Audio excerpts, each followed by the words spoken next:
Welcome back.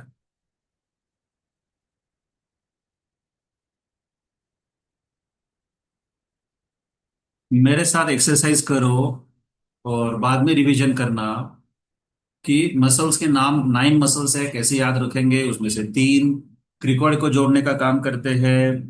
Crico thyroid, lateral crico arytenoid, posterior crico arytenoid. तो arytenoid एरिथनॉइड के लिए दो है। फिर ट्रांसवर्स एरिथनॉइड, ऑब्लिक एरिथनॉइड।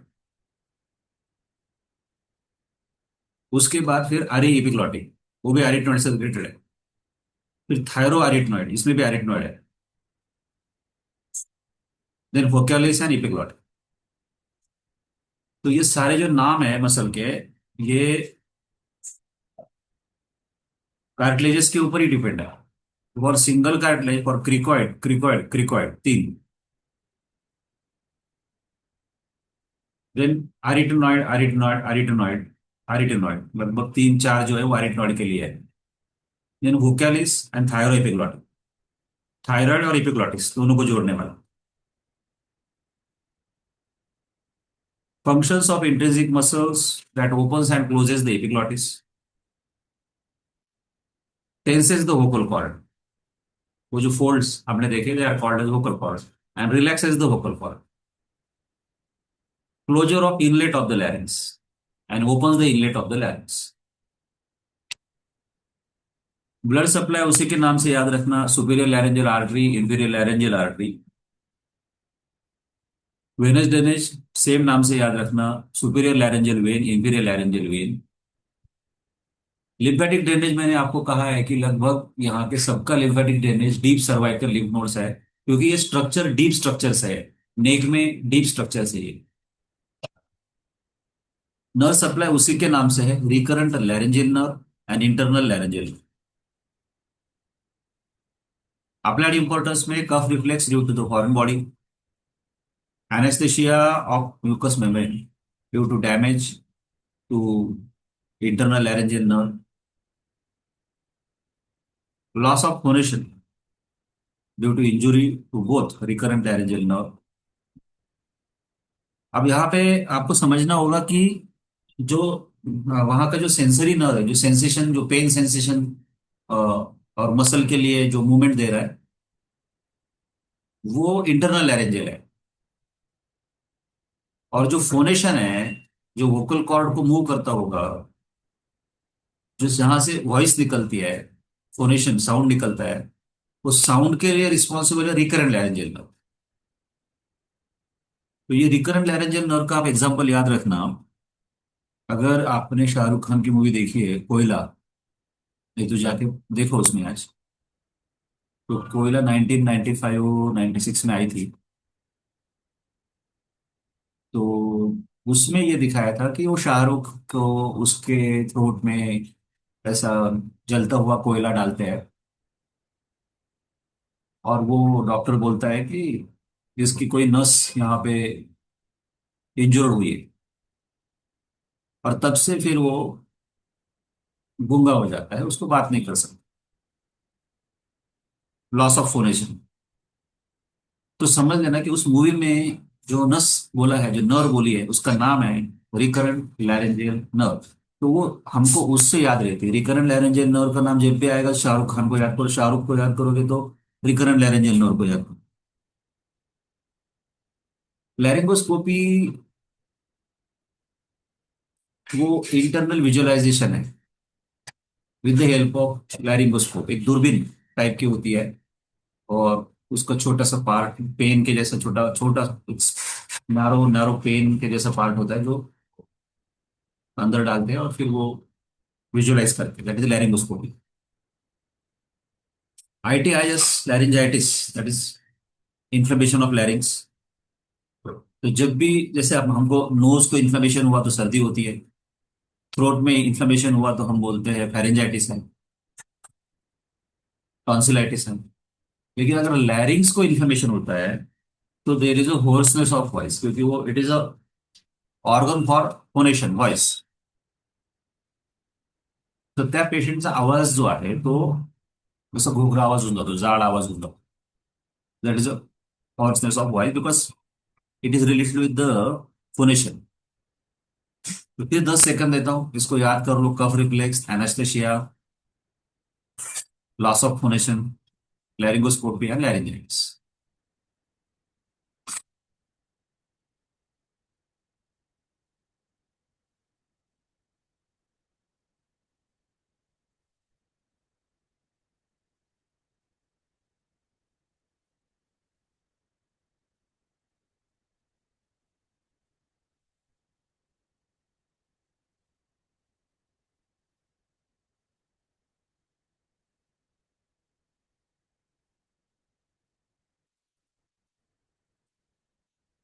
ठीक है, अब आगे चलते हैं।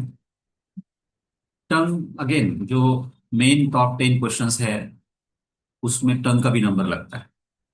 Very frequently asked question. So tongue is a muscular organ situated in the floor of mouth, and its functions are taste. We know it, हमको पता है कि it is for taste, speech, mastication। करके देखो, तो mastication में teeth के साथ में टंग का भी रोल होता है। और फिर डिग्लूटेशन करके देखो, swallowing करके देखो। That anterior part and posterior part muscles of tongue, they are responsible for deglutition or swallowing, pushing the food into the oropharynx। तो ऐसे हेडिंग लिख दो और उसको टिक कर दो आप, तो आपका ध्यान बना रहेगा उसमें। जैसे पहले हेडिंग आपने लिखा डेफिनेशन और उसको टिक कर दिया।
इन पार्ट्स, आप भी ऐसे हेडिंग लिखो और उसको क्या करो, आप टिक करो।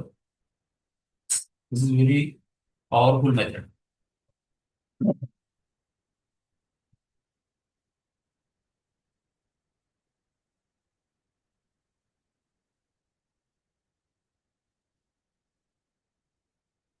तो this is a diagram. Parts में oral part which lies in the mouth, and pharyngeal part which lies in the pharynx. तो इसको जैसे हमने पहले देखा रहता है, आपने जो एक डायग्राम है, उस डायग्राम में जिस तरह से आप ओरल पार्ट दिखाते हो,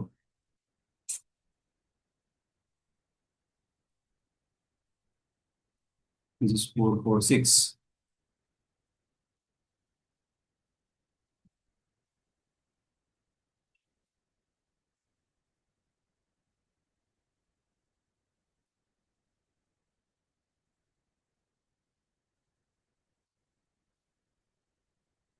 ये डायग्राम,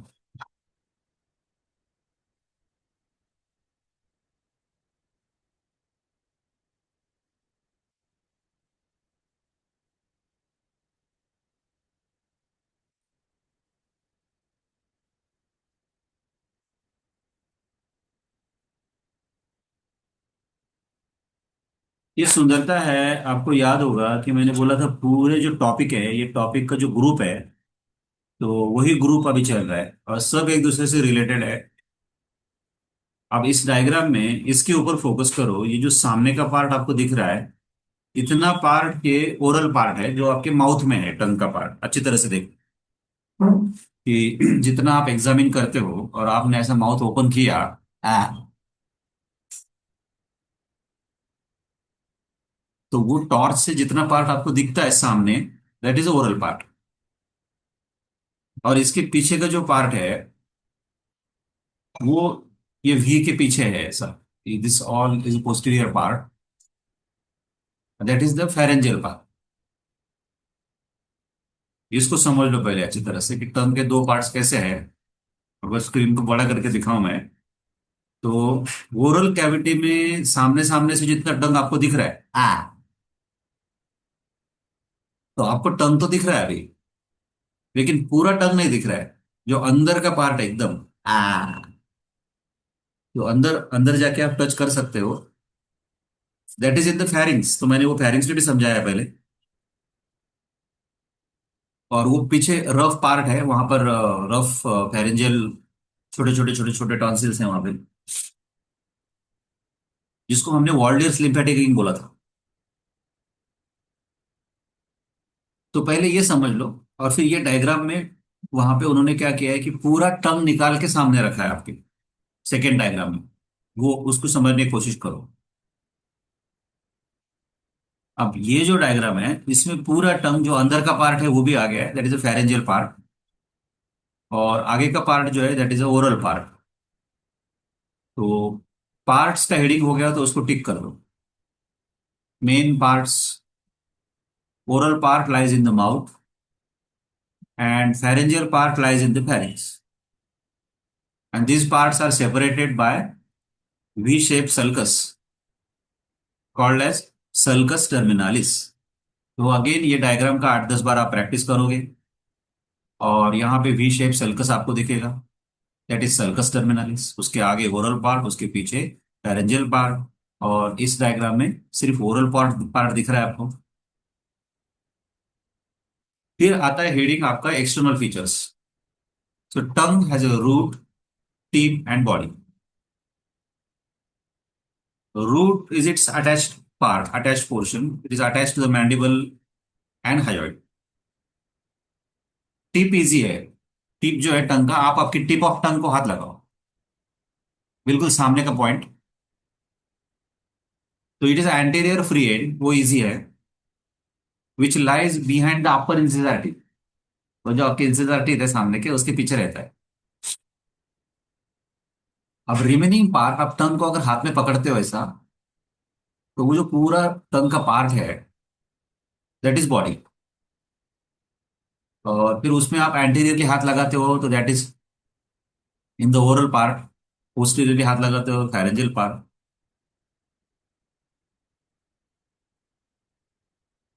रूट जो है, रूट और बॉडी में कंफ्यूजन नहीं होना चाहिए। रूट मीन्स आप आपके टंग को ऐसे ऊपर लगाओ,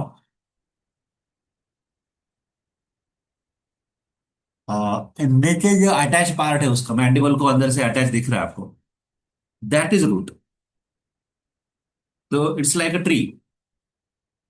ट्री का रूट जो होता है वो जमीन के नीचे होता है, और ऊपर जो पार्ट दिखता है आपको, फिर उसको आप स्टेम बोलते हो। तो वैसे ही टंग को अगर हाथ में पकड़ोगे आप, तो superior surface and inferior surface वगैरह ये सब बॉडी का पार्ट है, पूरा बॉडी का पार्ट। टिप आप बोलोगे सर, टिप टिप सिर्फ एंटीरियर एंड है उसका, बस। तो 10 सेकंड देता हूं, पहले तीन वर्ड्स को क्लियर कर लो। रूट पोर्शन, उसका डायग्राम भी दिखाता हूं।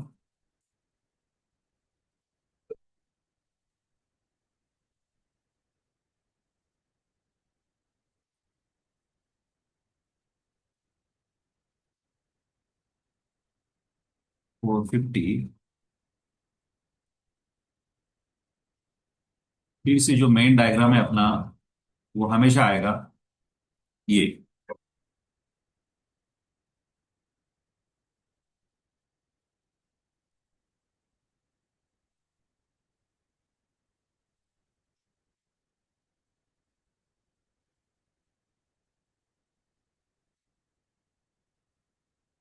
ये देखो।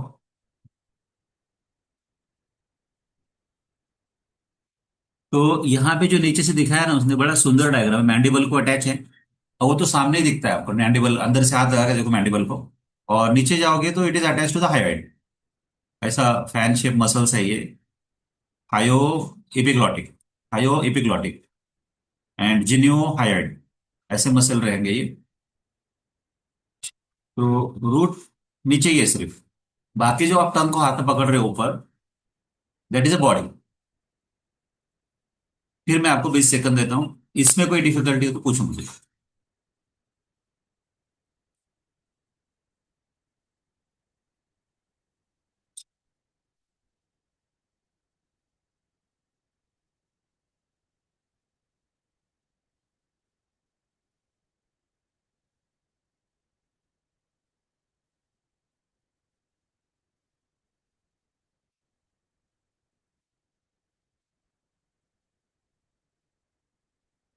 All right. तो इसको टिक कर दो। लिखो आप external features. Number one root, इसको राइट टिक करो। नंबर टू टिप, उसको राइट टिक करो। नंबर थ्री बॉडी, इसको right tick.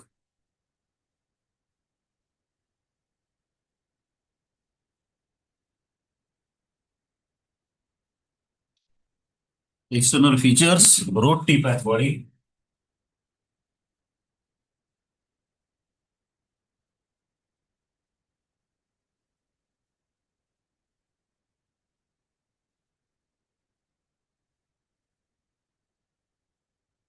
Root, tip and body, इसको आपने टिक कर लिया।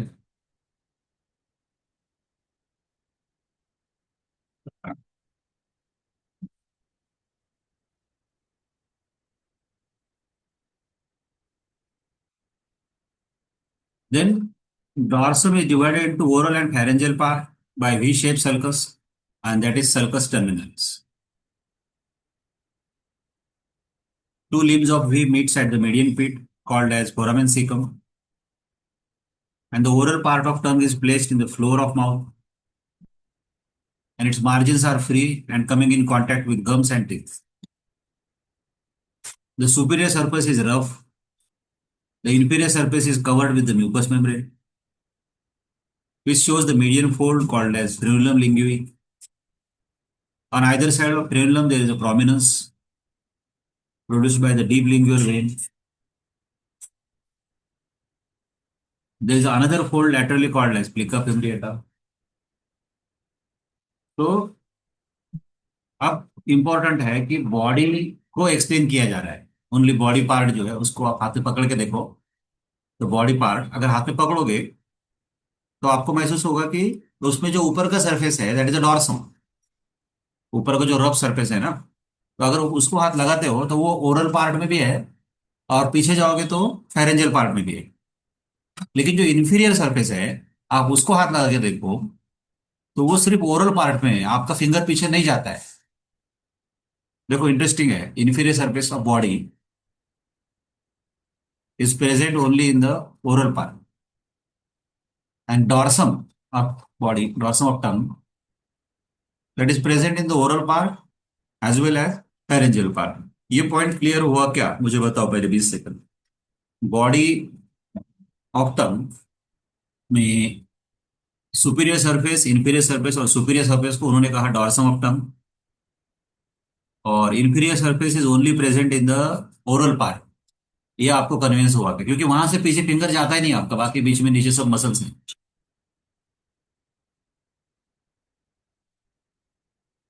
यहाँ पे डॉर्सम है ऊपर ओरल पार्ट में, और इसके पीछे फेरेंजियल पार्ट।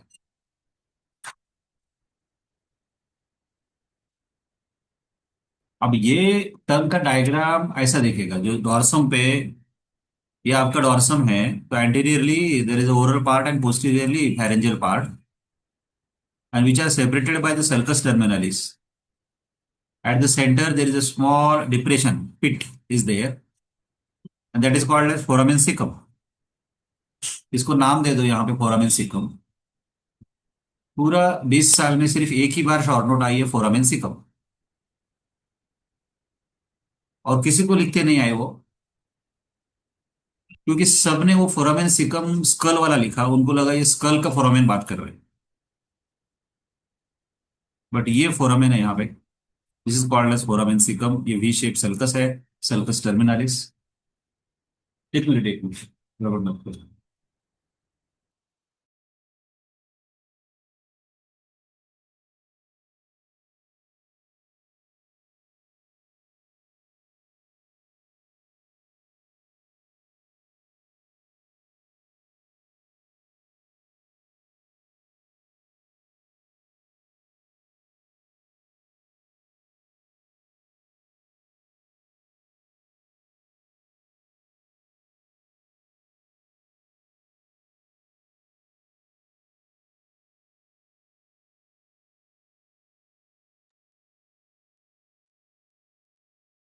उसको अच्छी तरह से आप देखो।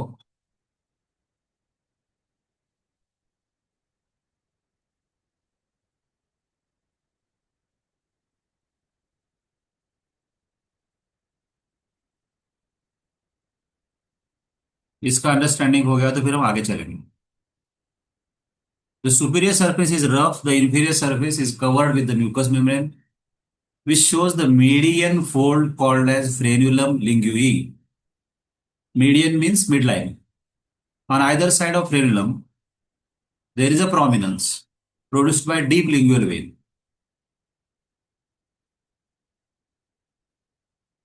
And there is another fold laterally called as plica fimbriata. तो इसको आप अपनी खुद की टंग में देख सकते हो या दूसरे की टंग में देख सकते हो। इंफीरियर सरफेस देखो,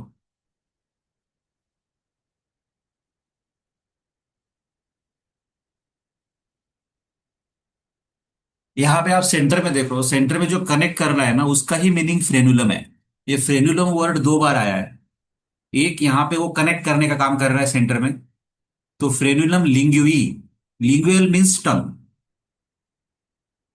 जैसे स्टमक के लिए हम गैस्ट्रिक यूज करते हैं, वैसे टंग के लिए हम लिंगुअल यूज करते हैं। तो फ्रेनुलम का मीनिंग वाइज आप अगर ग्लांस पेनिस और प्रीप्यूस ऑफ पेनिस जाके पढ़ोगे, तो वहां पे भी एक छोटा फ्रेनुलम होता है कनेक्ट करने के लिए। तो वर्ड मीनिंग वाइज है वो। तो यहाँ पे सेंटर में मिड लाइन में है फ्रेनुलम, टंग के लिए है, कनेक्ट करता है, इसके लिए फ्रेनुलम लिंगुई, लिंगुअल। उसके जस्ट दोनों साइड से देखना, ब्लूइश कलर की वेन दिखेगी आपको।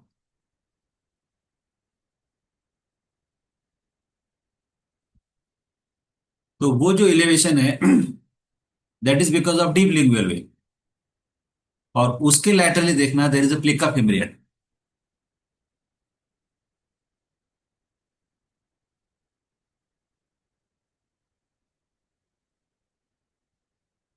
ऐसे तो जितनी चीजें महसूस कर सकते हैं ना एनाटॉमी में, उतना टॉपिक इजी हो जाता है। आप देखो, median fold is called as frenulum linguae. On either side of frenulum, there is a prominence produced by the deep lingual vein, and there is another fold laterally called as plica fimbriata. अब ये जो superior surface और inferior surface है ना, मैं बार बार बोल रहा हूँ कि ये सिर्फ ओरल पार्ट में ही है।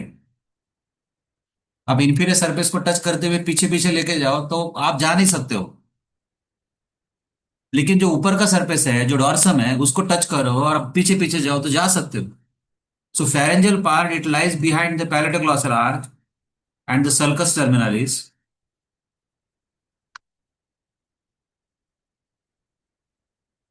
and it has many lymphoid follicles which form the lingual tonsil.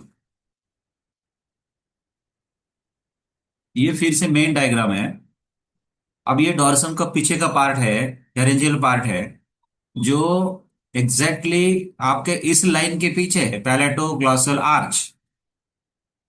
ये जो लाइन है, इस लाइन के पीछे है वो। अब इस डायग्राम में नहीं दिखता है, ध्यान से देखो, इस डायग्राम में सिर्फ वो वी शेप दिख रहा है।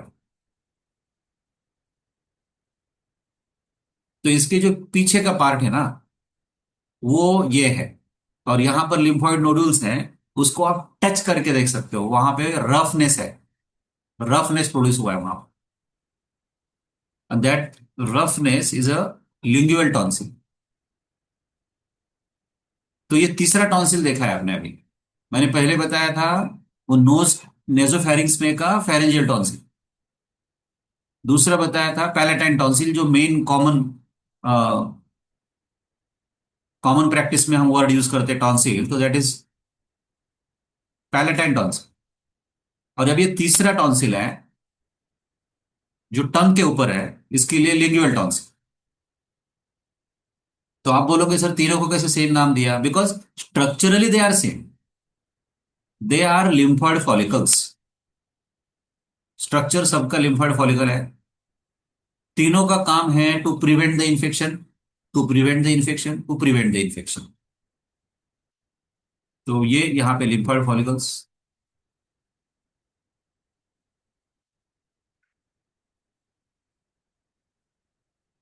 Pharyngeal part it lies behind the palatoglossal arch and the sulcus terminalis, and it has many lymphoid follicles which form the lingual tonsil.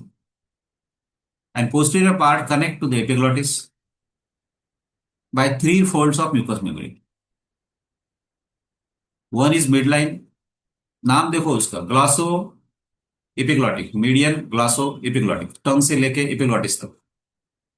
Then right and left lateral glosso epiglottic.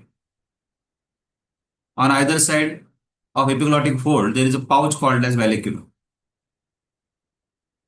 तो basic diagram में अगर देखोगे ना, ये मैंने बहुत request किया आपको और इसीलिए डायग्राम निकालने के लिए बोला है। मेरा कोई पर्सनली आपसे कोई गुस्सा नहीं, कुछ नहीं, लेकिन मेरा फिक्स प्रिंसिपल है, थ्योरम है कि अगर जो पर्सन डायग्राम नहीं ड्रॉ करेगा वो कभी भी एनाटॉमी का पेपर नहीं लिख सकता। अब ये बार बार यहाँ पे आया है, ये टंग है, यहाँ पे एपिग्लॉटिस है, ये टंग है, ये एपिग्लॉटिस है, ये टंग है, एपिग्लॉटिस है।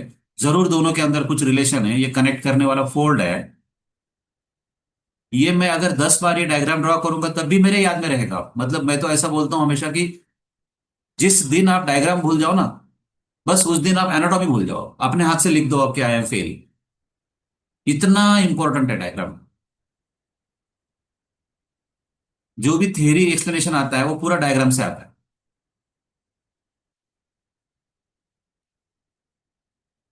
So median glosso epiglottic fold and right and left lateral glosso epiglottic fold. अब इस डायग्राम में ये ऐसा दिखेगा। इसके पीछे, टंग के पीछे, आप सामने से देख रहे हो, पीछे एपिग्लॉटिस दिख रहा है, ये मीडियन ग्लासो एपिग्लॉटिक फोल्ड दिख रहा है, मीडियन ग्लासो एपिग्लॉटिक फोल्ड, और lateral glosso epiglottic fold. Lateral मतलब right and left glosso epiglottic fold. फिर 20 सेकंड देता हूं, इसको याद कर लो अच्छी तरह से कि टंग के पीछे लास्ट में क्या है? एपिग्लॉटिस है, और उसके नाम से हमने याद रखा है। मिड लाइन के लिए हमने कहा मीडियन फोल्ड, और लैटरल के लिए कहा लैटरल फोल्ड। बहुत क्लोज रिलेशन है। एपीग्लॉटिस, ये ऐसा टंग है, इसके ऊपर ये ऐसा ऐसा पडले, म्हणजे मराठीमध्ये आपण त्याला म्हणतो पडजीभ. टंगला आपण म्हणतो जीभ. आणि ती जी असते छोटी ती एपिग्लॉटिसला ते म्हणतात पडजीभ असं. या टंग वरती अशी अशी ओव्हरलॅप झालेली आहे.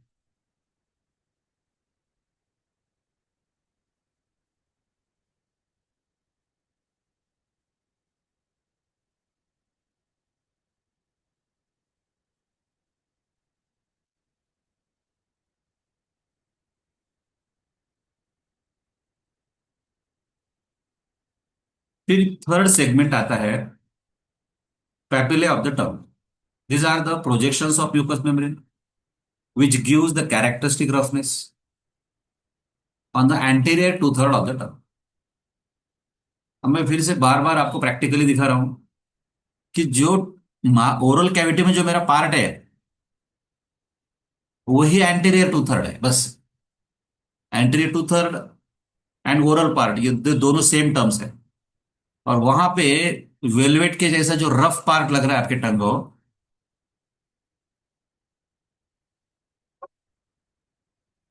आप देखना उसके बीच बीच में से स्पेस है. तो that is papillae.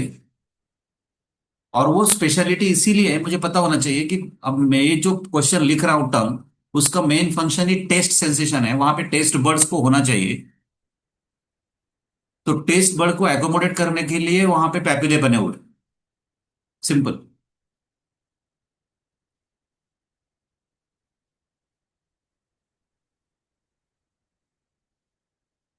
So they are four in numbers. That is foliate papillae, vallate papillae, fungiform and filiform. इसके लिए हमारा लॉजिक क्या है? हमारा लॉजिक है सिक्वेंशियली मुझे बताना है कि किसका शेप कैसा है, कौन बड़ा है कौन छोटा है. Number one. नंबर टू, उनके नंबर्स कितने हैं, चार है, पांच है, 10 है. नंबर थ्री, उसका लोकेशन कहाँ पे है. तो मेरा लॉजिक कैसा है कि आप सिक्वेंशियली जब याद रखते हो तो एक तो राइमिंग मैच होता है वहां पे. पहला राइमिंग क्या होता है कि फोलेट वेलेट, फोलेट वेलेट. ठीक है. फंगीफॉर्म फिलीफॉर्म, मतलब लास्ट दो में वो फॉर्म आता है फंगीफॉर्म फिलीफॉर्म. तो ये एक हिंट है. दूसरा, about shape and size, sequentially जैसे अरेंज किया है ना, नंबर वन सबसे बड़ा, नंबर टू उससे छोटा, नंबर थ्री उससे छोटा, और नंबर चार सबसे छोटा.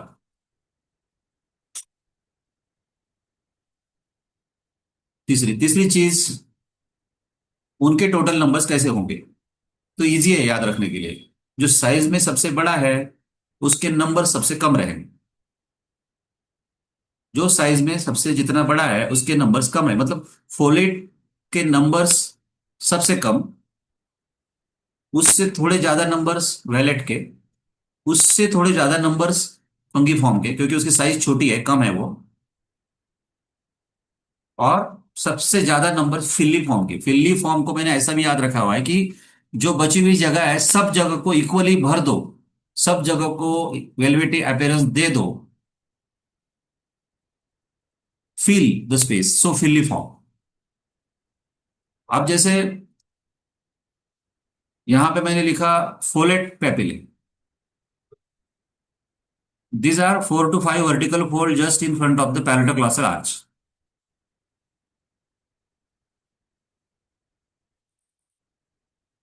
ये बहुत ही बेसिक डायग्राम है, बार बार आता है.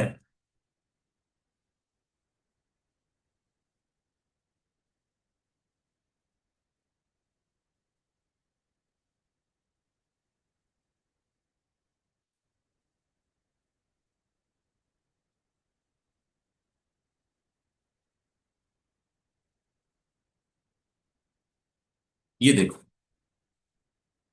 सो यहां पे आपका ये वर्टिकल फोल्ड्स चार पांच in front of sulcus terminalis दोनों साइड में है. तो that is folate papillae.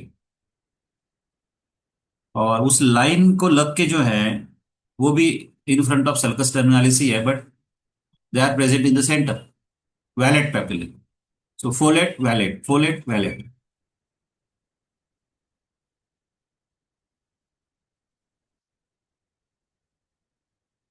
Valid papillae large in size, 8 to 12 in numbers, situated immediately in front of sulcus terminalis. Then fungiform, they are smaller than the valid, but larger than the filiform. They are numerous near the tip of tongue and gives bright red color. तो ये फंगिफॉर्म आपको दिख रहा है, side margin और tip दोनों तरफ रहता है वो, साइड मार्जिन और टिप। आप अगर देखोगे तो जो टंग का टिप होता है ना वो लाल होता है, तो यहाँ पे टिप पे और आजू बाजू में वो प्रेजेंट है, वैलिड।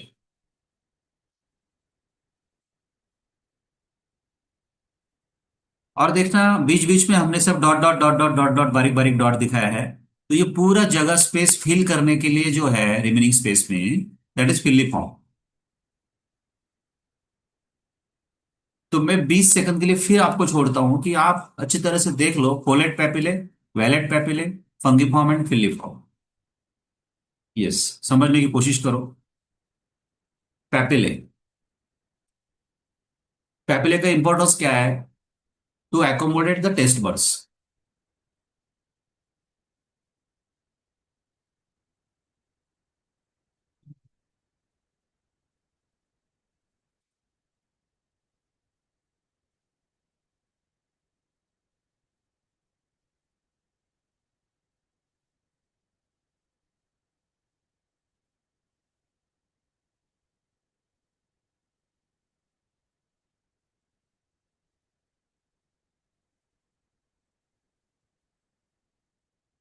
ऑलराइट, तो ये हो गया सेपरेट हेडिंग आपका। तंग एक ऐसा क्वेश्चन है कि ये पूरा नहीं पूछेंगे आपको, वो मेंशन करेंगे, describe the papillae, short note, describe the muscles, short note, describe the external features, ऐसा। तो डरना मत, ये as a continuation of the topic मुझे यहाँ पे लिखना पड़ा। अब नेक्स्ट हेडिंग आता है सपोज मसल्स।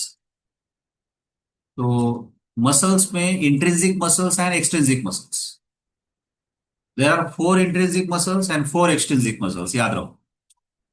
यहां पर भी लॉजिक क्या है कि ए, अब टंग को हाथ में पकड़ने के बाद जो अंदर ही अंदर मसल्स हैं, दे आर इंट्रिंसिक मसल्स। और जब आप टंग को ऊपर लगाते हो, ए, ऐसा कुछ दिख रहा है कि नीचे से अटैच है, मतलब वो बाहर से आया है, तो दैट इज एक्सट्रिंसिक मसल। एक मिनट है।